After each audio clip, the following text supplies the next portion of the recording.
प्रिय श्रोताओं, आपने अवश्य ही महाभारत का युद्ध सुना ही होगा, किंतु क्या आप जानते हैं कि इस युद्ध के कुछ नियम थे जिनको पालन करना दोनों पक्षों को अनिवार्य था। तो आज हम इसी विषय पर चर्चा करते हैं इस वीडियो में। बने रहिए हमारे साथ पूरे वीडियो के अंत तक। महाभारत के युद्ध में पांडवों और कौरवों की सेनाएं कुरुक्षेत्र के मैदान में आमने सामने खड़ी थी। उस समय की युद्ध नीति आज की तरह नहीं होती थी। युद्ध करने से पूर्व दोनों सेनाओं ने युद्ध के नियम बनाए थे।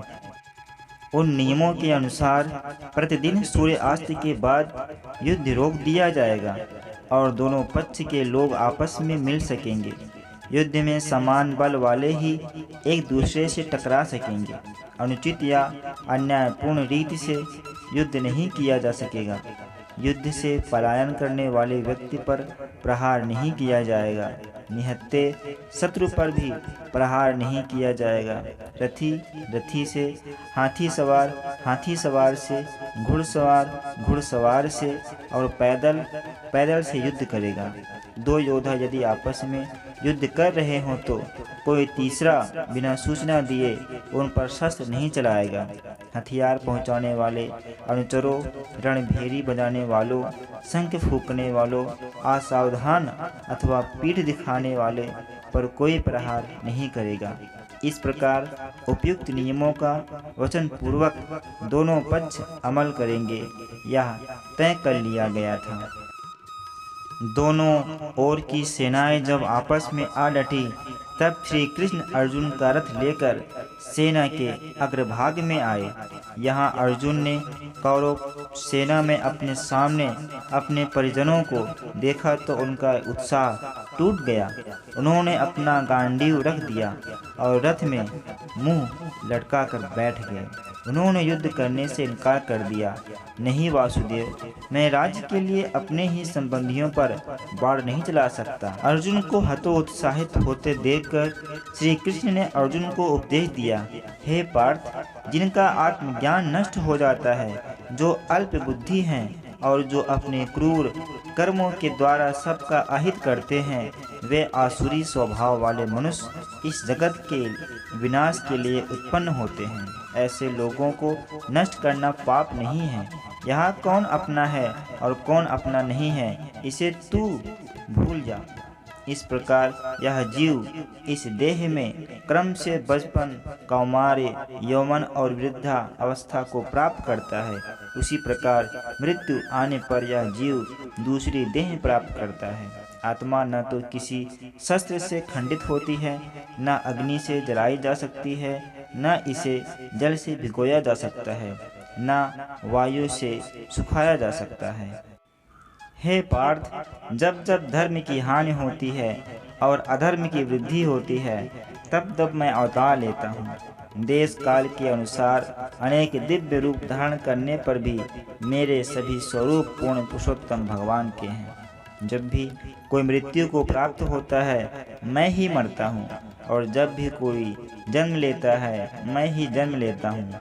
यह प्राप्त देह एक रथ के समान है और 5 इंद्रियां, जिह्वा, नेत्र, कान, नाक और त्वचा रथ में जुड़े घोड़ों के समान हैं तथा ये पांचों घोड़े मन रूपी लगाम से नियंत्रित होते हैं।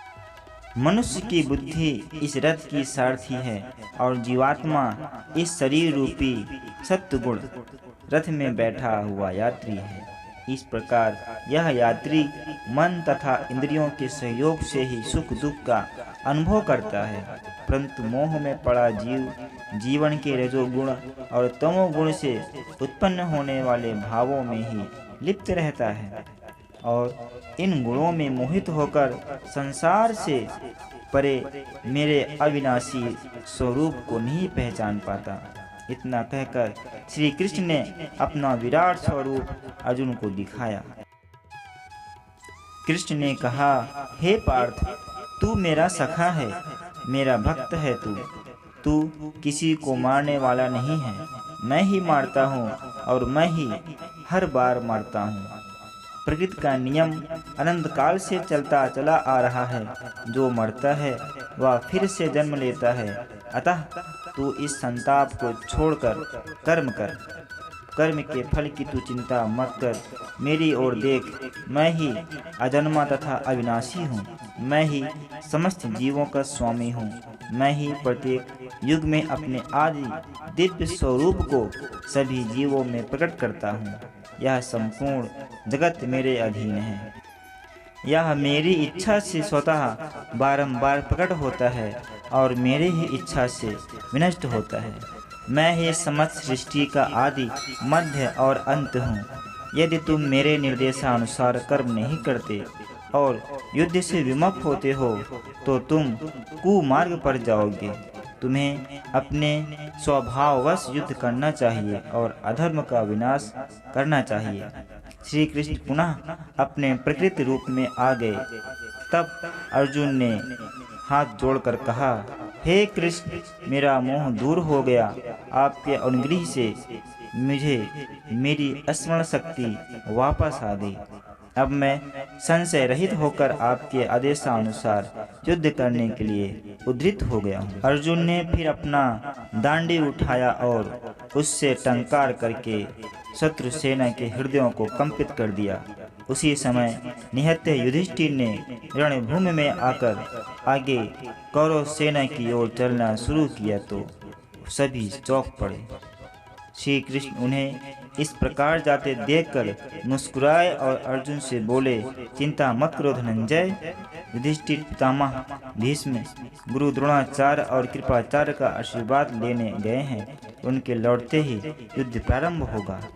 प्रिय श्रोताओं, यदि आपको इस वीडियो से कुछ सीख मिली हो तो वीडियो को लाइक, शेयर, कमेंट और यदि आप ऐसे ही वीडियो सबसे पहले पाना चाहते हैं तो चैनल को सब्सक्राइब जरूर करें।